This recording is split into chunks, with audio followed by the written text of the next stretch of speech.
Welcome to another RSR. Tonight we are reviewing Real España 0, Alajuelense 3, 0-3, España contra Alajuelense, Scotiabank CONCACAF League 2022 Semifinal Leg 1, La Liga CONCACAF de Scotiabank 2022 Semifinales Partido Ida.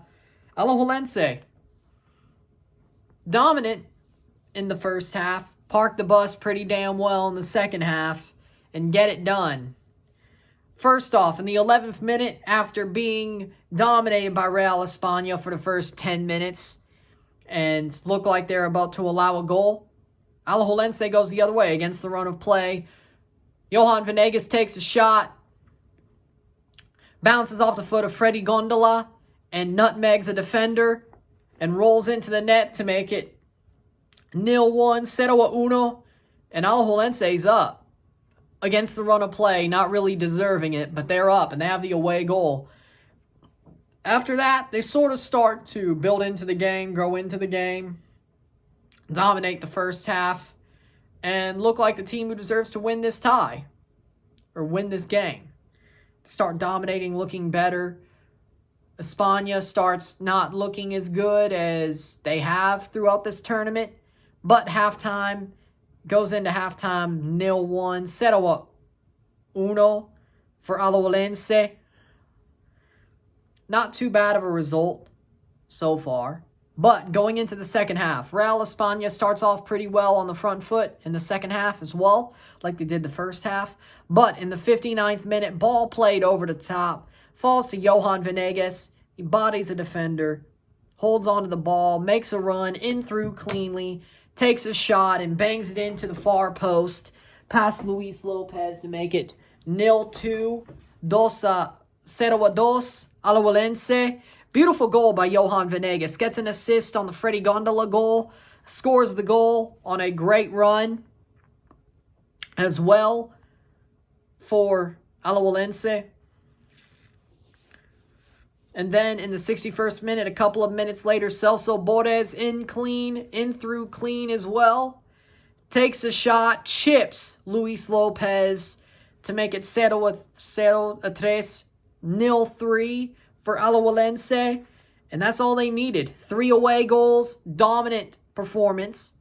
Pretty dominant performance, all considered. Full time, 0-3, 0-3. Alajuelense takes a 3-goal win back home. A 3 away goal win back home. To Costa Rica. To Alejandro Morera Soto. Real España has to climb a mountain to win this tie. Alajuelense has a foot in the final. And they have a chance, possibly have a chance, to become the only 2-time champions. Alajuelense, if they hold, which they should, but with that being said, you would hope things go their way. Full-time stats are as follows. 13 shots to 9, 4 shots on goal to 5, 55% possession to 45% possession, 368 passes to 265, or 269 actually. 98% pass accuracy to 78% pass accuracy, 1 offside to 2, 7 fouls to 13, 4 yellow cards to 3, 0 red cards to 0, and 8 corners to 0. Alajuelense, again, were the more dominant team besides the first 15, 20 minutes and a little bit of the first couple of minutes of the second half. They were the more dominant team.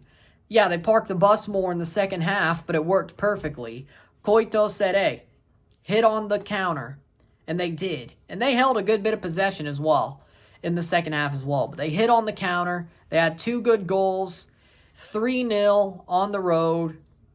0-3 on the road with 3 away goals in a tournament like this. That's pretty dominant no matter how you slice it. Even if they were parking the bus and they got those goals against the run of play. All 3 of them, honestly. And dominated most of the first half after they scored that first goal. You could say, is it really dominant though? I think it was. I think it was dominant. Real España did not look like their earlier tournament selves, their dominant selves against Herediano or Cartaginés or Real Estelí. They did not look like that team tonight. They looked like they saw a deer in headlights tonight. They did not look good at all. I thought this would be a close tie. I thought Alajuelense could win it. I predicted Alajuelense to win this tie. And it looks like that's very likely to be correct, but I did not think it'd be this far out or this much of a mountain to climb. I thought it'd be pretty close after this game. And Alajuelense would have to decide it at home, but I thought they would win at home. I thought they would win at Alejandro Moreno Soto. I thought that personally. But with that being said, when you look at the football being played by Alajuelense, you say, they probably already won this tie. I don't see Real España coming back enough and having a clean sheet, mind you, as well, at Alejandro Moreno Soto to get to penalties and try to win this tie. Hell, I don't even think they could win on penalties. I think when it comes down to it, Real España, this is where the shoe stops fitting. The Cinderella story is over. Now, there is another chapter coming for you in February, hopefully, in the Champions League, and I definitely think you can learn from this. But learning from this is not enough to fix the situation in this tie. It's pretty much over. So enjoy your last 90 minutes of CONCACAF League football. You had a very good run in your first ever run, but when experience really matters, playing teams that aren't good enough or aren't as good as you'd expect them to be in the tie, they crumbled. They played a team with real experience, real tangible experience, and a team that wanted to redeem themselves from last year's embarrassing elimination to Guastatoya and said, yeah, okay, here we are.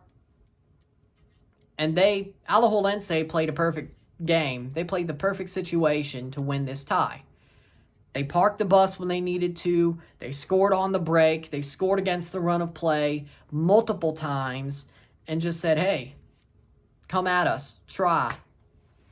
We're better than you.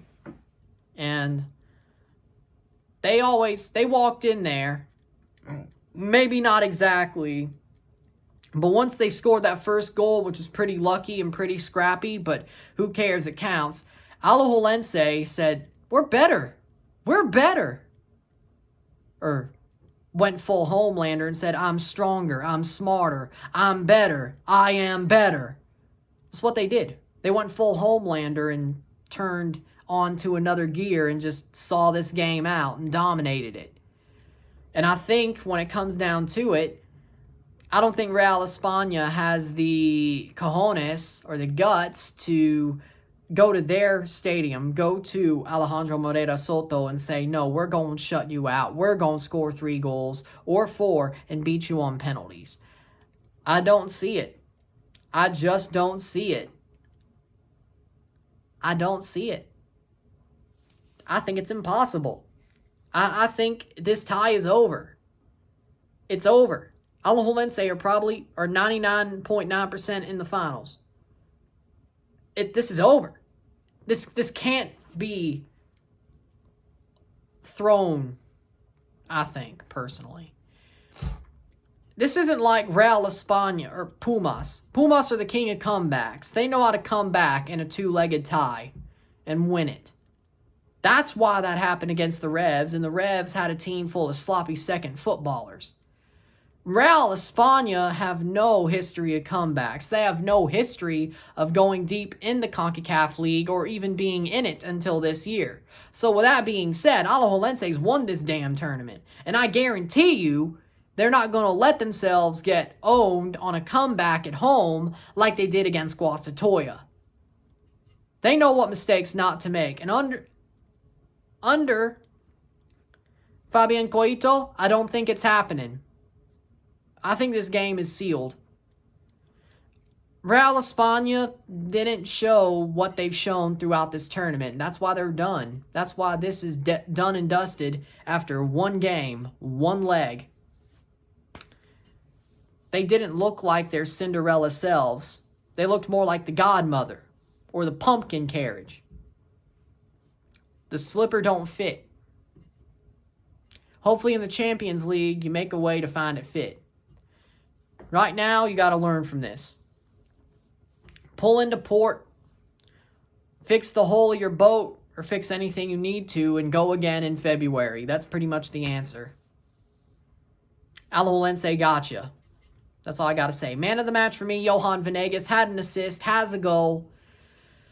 Very good game from Venegas, as you would expect. Star player, star man. Does what he has to do to make Alajuelense tick, make them win, and he did it. Man of the match, Johan Venegas. So that being said, if you like this video, like it, share, subscribe. You know what it is. Tell your friends. Hit that like button. Hit that subscribe button. Hit that bell notification once subscribed. Send super chats on the live streams. Comment on this video. Put this in a playlist. Share with friends and family. All that great stuff. I will see you tomorrow for a live watch along and review of FC Motagua versus CD Olympia, the first leg of the other semifinal.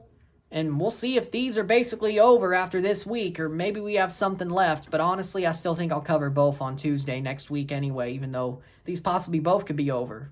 Or this game definitely is over, but I'll still cover both the way I was planning to. Why not? I'm Ryan and I'm out. Peace. See you later.